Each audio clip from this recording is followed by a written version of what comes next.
Hello everyone and welcome back to a new video. In this video, I'm going to show you guys how you can put your website on Wix under maintenance.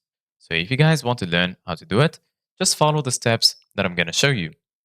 As you can see guys, I'm right now on Wix.com and this is how the homepage looks like. So right here in the top, you're going to find the option to create a new folder, and right next to it, you're going to find the option to select or to create a new site.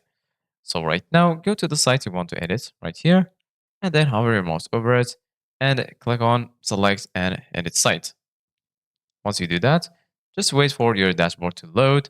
And then once you're here, go to the left side of your screen, and then here you're going to find all of these sections.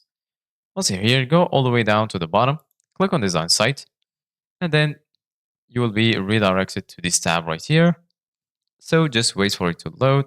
This is basically going to be the editor for Wix.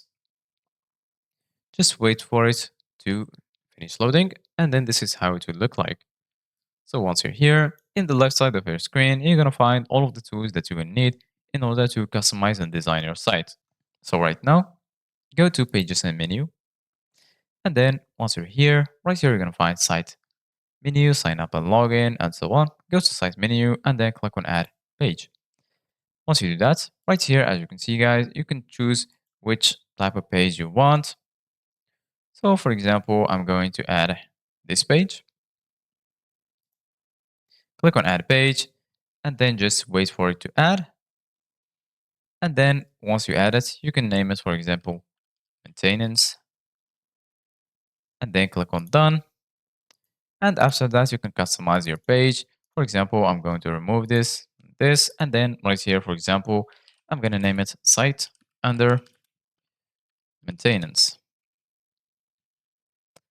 And then once you finish, you can save your changes right here and publish your site to go live. Thank you guys for watching, and see you guys in the next video.